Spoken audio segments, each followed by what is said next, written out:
Judge Juan Mishan has sentenced U.S. President-elect Donald Trump to unconditional discharge, sparing him jail time, fines, or probation. This follows Trump's criminal conviction related to hush money paid to a porn star. However, Merchan's sentence places a judgment of guilt on Trump's record, making him a criminally convicted and sentenced president. This comes just days before Trump's January 20th inauguration by granting an unconditional discharge. Trump has always maintained his innocence and plans to appeal the guilty verdict. For more on this, we're now joined by research associate at UJ's Center for African Diplomacy and Leadership, Dr. Oscar Van Heerden. Dr. Van Heerden, thank you so much for your time. Really do appreciate it. Perhaps to start here, this is an unsurprising judgment, but is it a sentence that fits the crime? Well, according to, Oliver, according to New York state law, they see this kind of felony, this kind of crime, they see it as a E-level transgression. And for that, you have a few options open to you. The maximum sentence, as per the law, could be imprisonment for 4 years, or you can get a fine, or indeed, the court can rule that you get conditional or unconditional discharge. And in the case of Donald Trump, the judge has made it very clear that because the United States judiciary needs to protect the office of the president, he has found that there would be it would not serve the interests of the people of the United States to actually impose any particular sentencing on the president-elect, and therefore opted to go for an unconditional discharge, meaning that no fine, no prison time, basically no punitive action taken against the president-elect. Is the subtext of that reasoning that the president is above the law because he's the president? We have to protect the office of the president. Therefore, despite the crime, we will not give a sentence here. Well, you must remember, Oliver, this legal campaign, which I argue is a politically motivated campaign against Donald Trump, started way before this elections of last year. So one couldn't argue that it is now that the president is above the law, because people, when they charged Donald Trump with these charges, did not think that he would end up being president-elect and going back to the West Wing of the White House.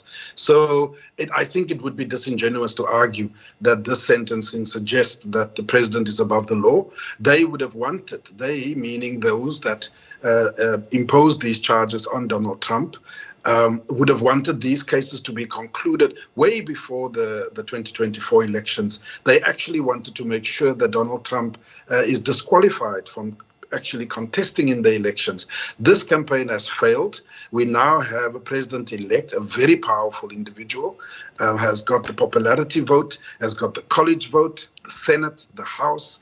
So it's not suggesting that the president is above the law, but it is saying, and the judge did mention, that the integrity of the office of the president needs to be taken into consideration. Importantly here, if Donald Trump was found guilty and sentenced before the November elections last year, would it have disqualified him to stand as a candidate? And if so, does it point out to a deficiency in American law that should you become convicted after the fact, that's to say after and sentenced after the election, that you do not become equally as disqualified? Therefore, the integrity of the electoral process itself needs further safeguarding. Look, I mean, there's a number of countries where they make it very explicit that if you have a criminal charge, if you've been found guilty of criminality, you can't stand for high office in certain countries. In South Africa, the very same applies. And if you do have a criminal record, you must have served time, and a few years after that would become eligible to stand. In the United States, just because you are found guilty of a particular felon or of a particular charge, that doesn't necessarily disqualify you from standing as the president of the Republic of the United States.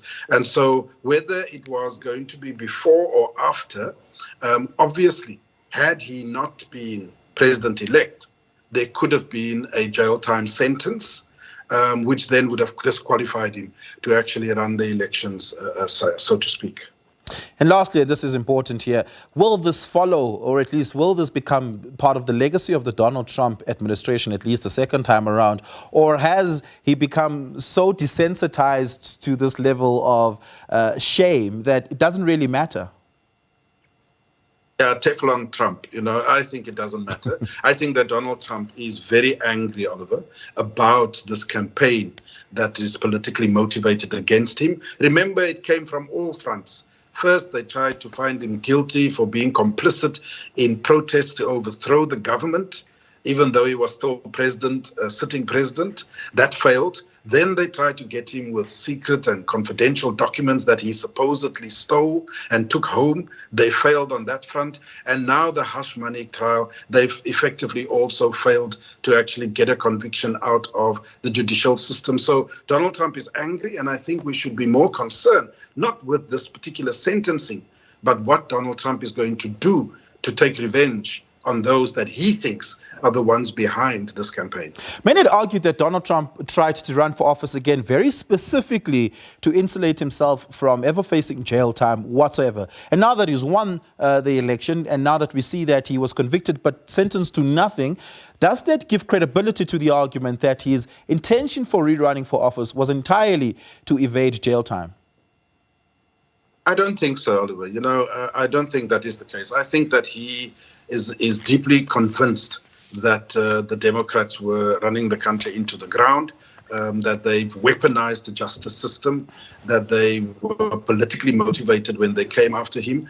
And I think that he genuinely believed that he's innocent on these charges. So I don't think that he ran for presidency to try and evade jail time. I think that he knew that if he can string it along, we have a situation and an example here in South Africa with former President Zuma, who also knows how to drag things out, appeal, then not pitch up, and so on. So Donald Trump played all those cards as well, but I don't think he ran for president to evade jail time. I think that he genuinely feels that he can make a difference, but we are in for troubled times for 2025 under. Just a last question, Oscar, an unrelated question, but while I have you here, what are your thoughts on the U.S. House of Representatives having voted overwhelmingly to sanction the ICC and any organs related to it, and anybody who aided and abetted the ICC in coming to a point of issuing of a warrant of arrest, including the judges of the court, on the one hand? And do you think that Donald Trump will see through the vote in terms of actually signing an executive order enforcing the sanctions? Well, on the first point, I think it's a dark day in the history of international law that the U.S. Congress can actually take such a decision. It says in no uncertain terms that indeed there are a division within international law, and that the U.S. and other countries, allied countries as they put it, are above the law, are above international law, and will not be held accountable. And I think that's hardly the message you want to see coming from one of the strongest democracies in the world, the United States of America. So I think it's a very dark day. I suspect the Senate is going to uphold this law, and I suspect Donald Trump is going to sign it into law. Donald Trump has shown to have no regard for international institutions, international accords, protocols, and so forth. And the ICC is no different. Is this the final nail in the coffin in the collapse of multilateralism? I think that Donald Trump is going to try his darndest to make sure that multilateralism does not take place, hence his attitude towards BRICS and the BRICS formation. I think that this is a dark day for the ICC, and if it continues like this, other countries are also going to disregard the ICC. Yep, Dr. Oscar Van Heerden, thank you so much for your time and your insights. Really do appreciate it. It's always a pleasure speaking to you.